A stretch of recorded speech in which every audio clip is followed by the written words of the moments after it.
Hi, പുതിയൊരു വീഡിയോയിലേക്ക് ചേർന്ന ഈ വീഡിയോയും ഹയർ സ്റ്റഡിയെ കുറിച്ച് തന്നെയാണ്. ഇപ്പോൾ എന്താണ്, വളരെ പ്രതീക്ഷയിലാണ്, പ്രാർത്ഥനയോടെയാണ് ഹയർ ചോളികൾ എല്ലാവരും തന്നെ ഈ ദിവസങ്ങൾ നീക്കുന്നത്. അപ്പോൾ ചിലരൊക്കെ പറയുന്നത് കടക്കാർ വന്നു, ബാങ്ക് ജപ്തിക്കാർ വന്നു, അവരോടൊക്കെ നമ്മൾ 30-ാം തീയതി ഒരു ഡേറ്റ് ചോദിച്ചിരിക്കുകയാണ്. 30-ാം തീയതി കഴിഞ്ഞ് കഴിഞ്ഞാൽ പൂളിംഗം സിറസിറ എന്ന് വരും. അപ്പോൾ നിങ്ങളുടെ പൈസയൊക്കെ വേണമെങ്കിൽ ഇൻട്രസ്റ്റ് അടക്കം അങ്ങോട്ട് അടച്ചു തരാം എന്നുള്ള രീതിയിലൊക്കെയാണ് ചില ആൾക്കാരുടെ സംസാരം കേട്ട് കഴിഞ്ഞാൽ മനസ്സിലാവുന്നത് അങ്ങനെയാണ്.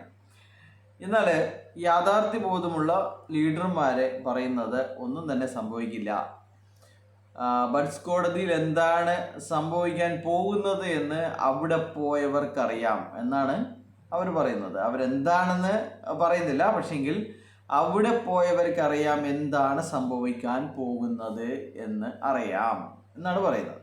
അത് അവരുടെ പോയ ആളോട് തന്നെ ചോദിക്കേണ്ടി വരും എന്താണ് സംഭവിക്കാൻ പോകുന്നത് എന്ന്. പിന്നെ നമുക്ക് കിട്ടിയിരിക്കുന്ന ഇൻഫർമേഷൻ എന്ന് പറയുന്നത് ഈ 18-ാം തീയതിയുടെ ഹിയറിങ് അല്ല, 18-ാം തീയതി ആണോ ഹിയറിങ് ഉണ്ടായത്, ഓർമ്മയില്ലല്ലോ. 21-ാം തീയതി 21-ാം തീയതിയാണ് തോന്നുന്നു. 21-ാം തീയതിയുടെ ഹിയറിങ് നടന്ന അവസാനത്തെ ദിവസം തന്നെ ഇവർ മുൻകൂർ ജാമ്യാപേക്ഷ കൊടുത്തിട്ടുണ്ട് എന്നുള്ളതാണ് ഇവരെങ്ങനെ ഈ കേസിനെ കൈകാര്യം ചെയ്യുന്നു, കാണുന്നു എന്നതിൻ്റെ ഒരു ചെറിയൊരു കുളു എന്ന് പറയുന്നത് ഇതാണ്.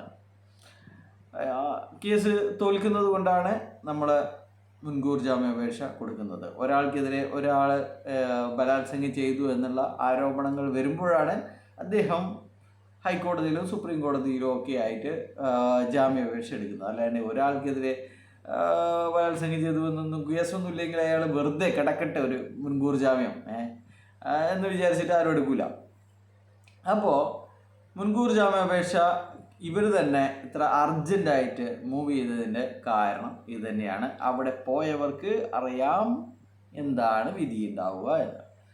അപ്പോൾ ഇവർ തീരെ ബുദ്ധിയില്ല എന്നാണ് എനിക്ക് ചോദിക്കാനുള്ളത്. എന്തായാലും നിങ്ങളിപ്പം ജയിച്ചു തന്നെ വിചാരിക്കാം.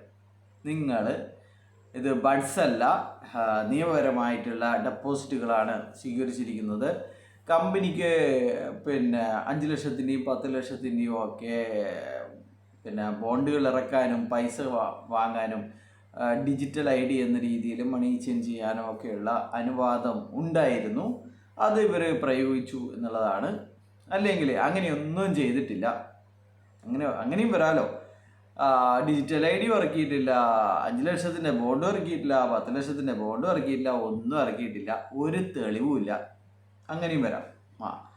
അതുകൊണ്ട് നാളെ തന്നെ കമ്പനി തുറക്കുക. അപ്പോൾ അങ്ങനെയുള്ള വിധിയാണ് വരുന്നതായിരിക്കും. അപ്പോൾ ED സുമ്മാവാ. ED 2 ദിവസം ഡിസംബർ 23-നും 24-നും അല്ല, ജനുവരി 23-നും 24-നും ഒക്കെ റെയ്ഡ് നടത്തി.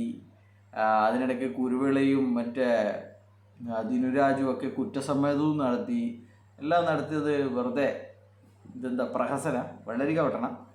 അപ്പോൾ EDയുടെ ഫ്രീസിങ് അവിടെ കിടക്കുകയാണ്. ഈ അക്കൗണ്ടുകളൊക്കെ ED ഫ്രീസ് ചെയ്തിരിക്കുകയാണ്. കള്ളപ്പണം വെളുപ്പിക്കൽ. അപ്പോൾ അതവിടെ കിടക്കുകയാണ്. അതിൻ്റെ വിധി ഡിസംബറിലാണ് അല്ല, ജനുവരിയിലാണ്. ജനുവരി 14-നോ മറ്റോ ആണ്. ഞാൻ മറന്നേ പോയി ആ ഡേറ്റ്. ജനുവരി 14-നോ മറ്റോ ആണ് അതിൻ്റെ ഡേറ്റ്, അടുത്ത ഹിയറിങ് ട്രിബ്യൂണലിൻ്റെ ഡേറ്റ്. അപ്പോൾ ട്രിബ്യൂണലിൻ്റെ ഡേറ്റിന് മുന്നേ നമുക്ക് കാര്യങ്ങൾ നീക്കാൻ കഴിയുമോ? ഇല്ലല്ലോ. ഫ്രീസിങ് അല്ലേ കിടക്കുന്നത്. പിന്നെ എങ്ങനെയാണോ 23-ാം തീയതി കഴിഞ്ഞിട്ട് അല്ല 29-ാം തീയതി കഴിഞ്ഞിട്ടാകുമ്പോൾ പൈസ തരാമെന്നൊക്കെ നിങ്ങൾ ആശ്വസിക്കുന്നത്? എങ്ങനെയാണ് ആശ്വസിക്കുന്നത് എന്നാണ് ചോദിക്കാനുള്ളത്. അപ്പോൾ ഒന്നും നടക്കില്ല. എല്ലാത്തരം തെളിവുകളും കോടതി സമാഹരിച്ചിട്ടുണ്ട്.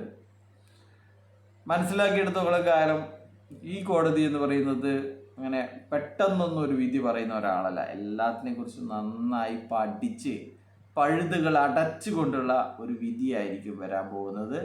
ഈ സംഭവങ്ങൾ എടുത്തുകൊണ്ട് പോയി കഴിഞ്ഞാൽ ഒരു കോടതിയിൽ നിന്നും ഒരു മേൽക്കോടതിയിൽ നിന്നും